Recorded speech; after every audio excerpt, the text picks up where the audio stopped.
Students, Assalamu alaikum. How are you? I think you are all fine. I am also fine. Today we will discuss our lesson chapter 5. CQ question will be discussed by me.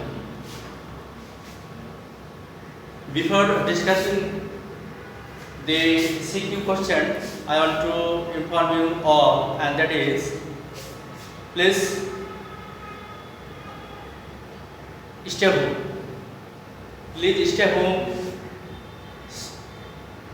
so that you can protect yourself. Stay your home so that you can protect your family also. Understand? So now we will start our lesson today. দেখো এখানে উদ্দীপক আছে।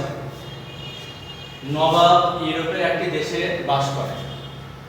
সেখানে সে জাহাজ ও নৌকায় চলাচল করতে গিয়ে লক্ষ্য করে প্রায় যানবাহনের তলা মাটিতে আটকে যায়।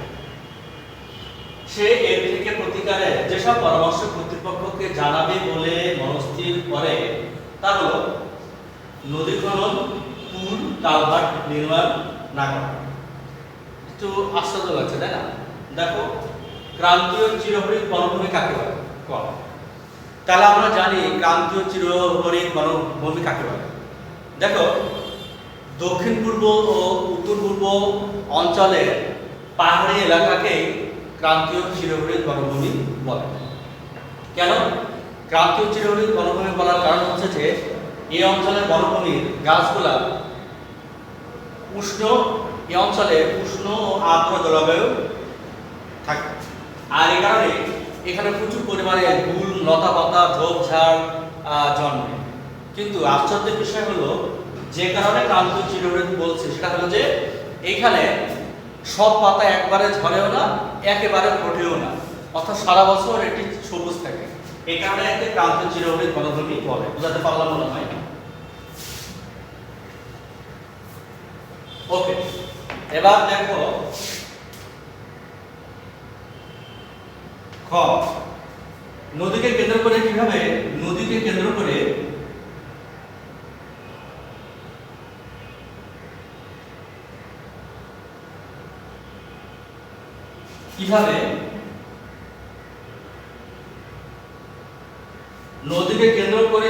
জনবসতির বিস্তার ঘটে।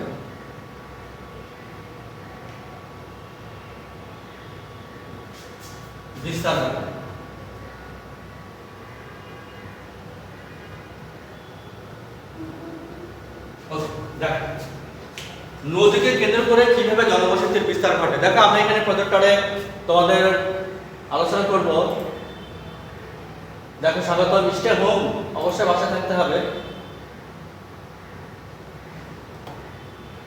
নদীকে কেন্দ্র করে জনবসতির বিস্তার, তোমরা দেখছো এটা কি নদী, আর এই নদীকে কেন্দ্র করে দেখো এই যে এখানে সব নগর গড়ে উঠছে।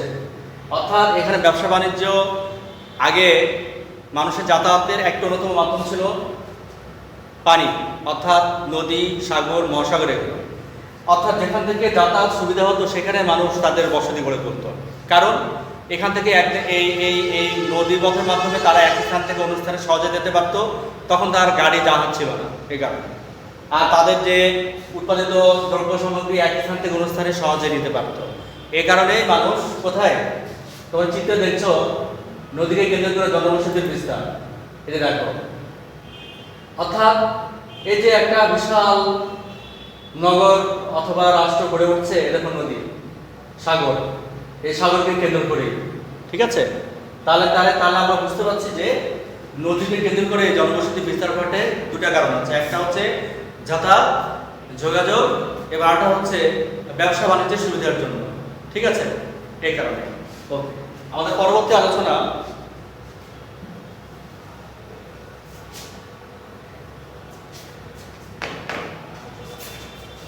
গণনা।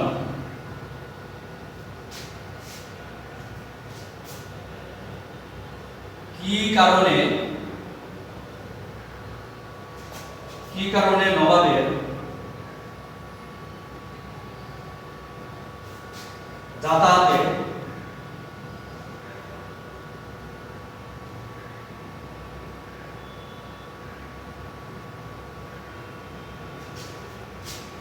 বাধার সৃষ্টি হয়।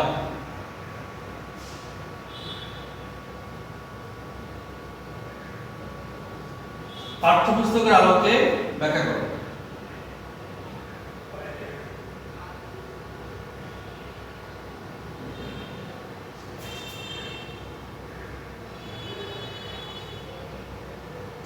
আলোকে ব্যাখ্যা করো।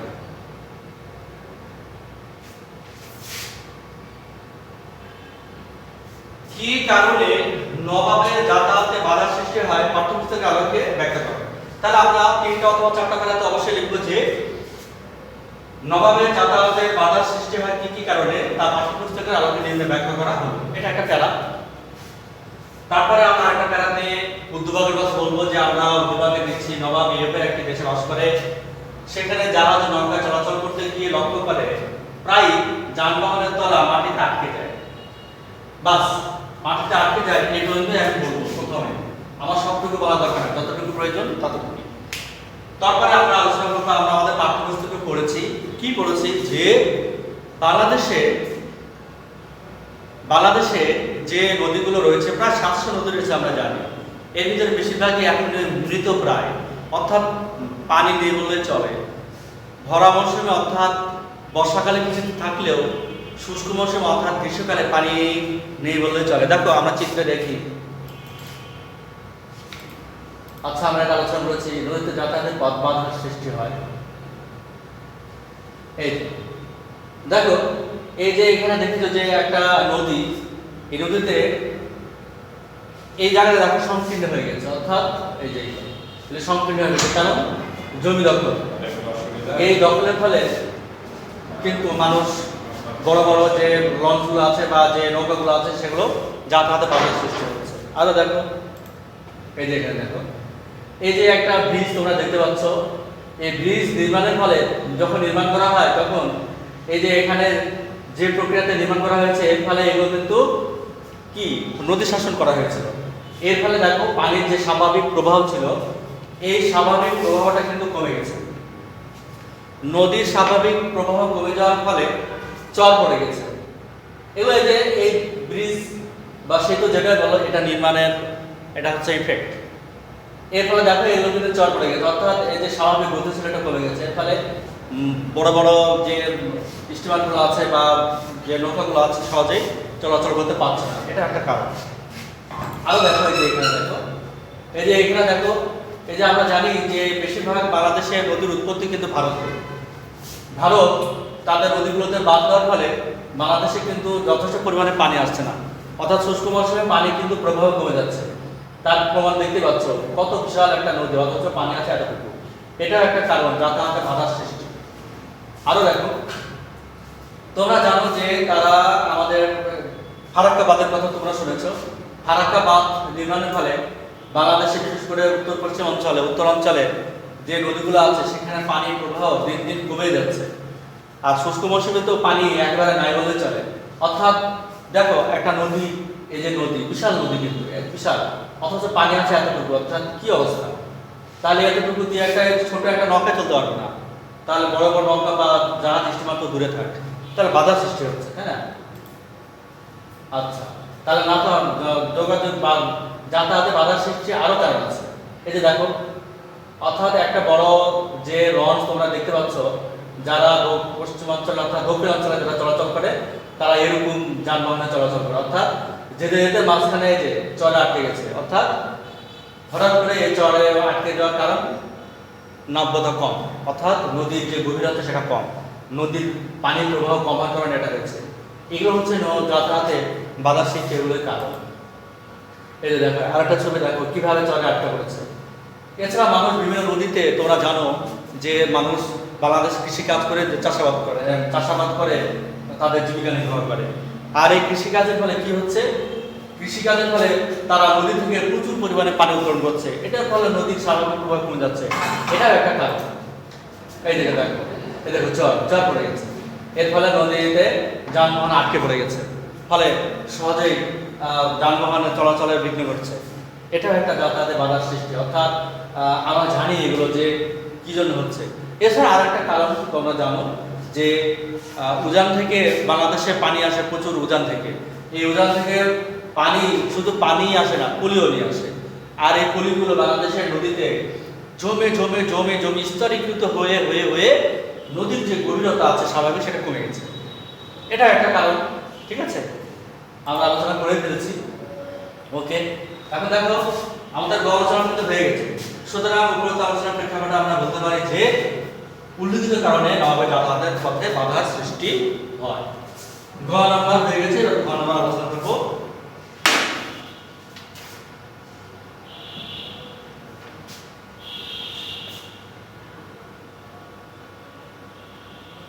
তুমি কি মনে করো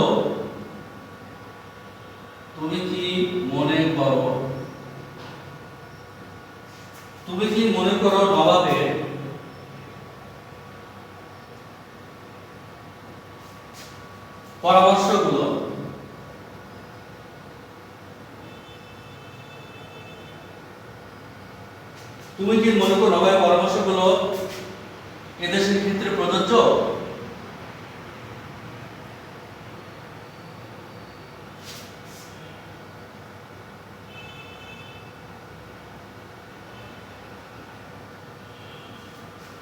বিশ্লেষণ করো।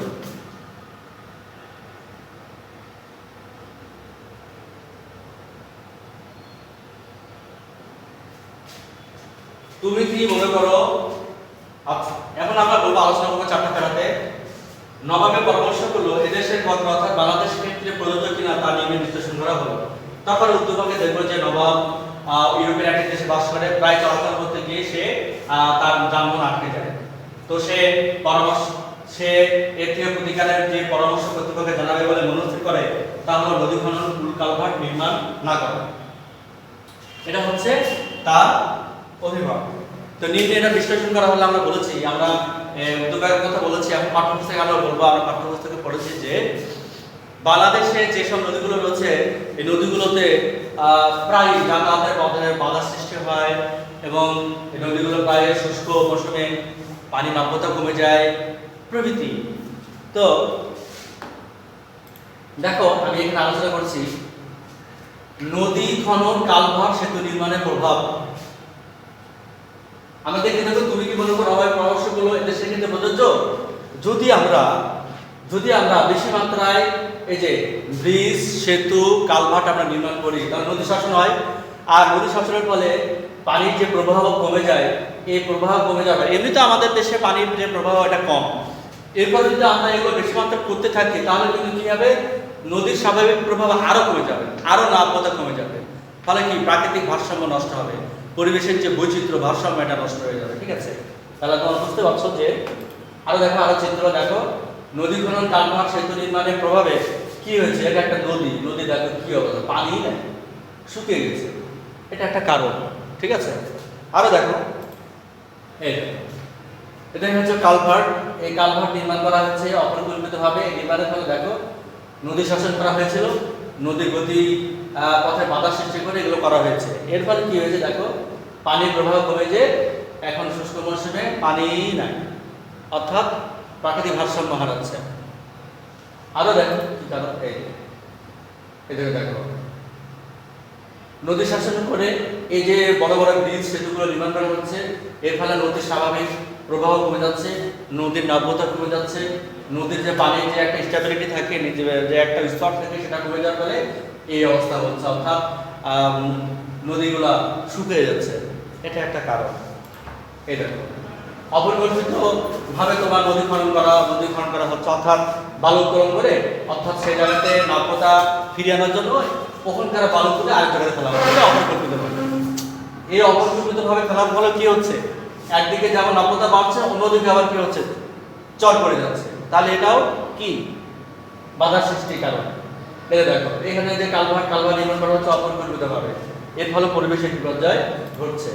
এটা দেখো এখানে একটা দেখো কিভাবে নদীগুলো শুকিয়ে যাচ্ছে, তাই না? এটা দেখো এটা একটা গোটা নদী, এই গোটা নদী অপরিকল্পিতভাবে এই যে বাঁধ দিয়েছে, দেখছো তোমরা দেখতে পাচ্ছ চিত্রে যে বাঁধ, এটা বাঁধ। এই বাঁধ দেওয়ার ফলে কি হচ্ছে, নদীর প্রবাহ তো কমে গেছে, নদীতে পরবর্তীতে পানি আসার সম্ভাবনা খুবই কম, খালে পরিণত হয়ে গেছে এদের খাল। এটা হচ্ছে যে কি তাহলে বাংলাদেশে ওই যে পরামর্শগুলো দিয়েছে অর্থাৎ নদী খনন, কালভার্ট, সেতু নির্মাণ, এগুলো করা যাবে না, করলে পারা পরিকল্পনা অনুযায়ী এগুলো করতে হবে। দেখো এই যে বাঁধ, এর নাম হচ্ছে বাঁধ, ড্যাম, অর্থাৎ নদীর প্রবাহ পথে মুখে বাঁধ দিয়ে তার গতিকে বন্ধ করে দিয়ে কি করা হচ্ছে, পানিকে নিয়ন্ত্রণ করা হচ্ছে। ফলে যে নদীর সম্পূর্ণটা নাব্যতা ছিল এখন সেদিকে এই যে এই অঞ্চলটা দেখো এখন পানি নাই, শূন্য, অর্থাৎ এদিকে পরিবেশের বিপর্যয় ঘটছে।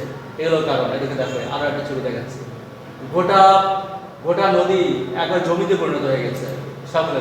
ঠিক আছে, তাহলে আমরা নিশ্চয় বুঝতে পেরেছি। তোমরা প্রশ্নগুলো আলোচনা করার পাশাপাশি আমি ছবিগুলো দেখলাম, তোমরা দেখবে, আশা করি তোমরা বুঝতে পারবে। তো আজকে আলোচনা করবো না, তোমরা সকলে ভালো থাকো, সকলে সুস্থ থাকো, সকলকে ধন্যবাদ জানিয়ে শেষ করছি। আসসালামু আলাইকুম।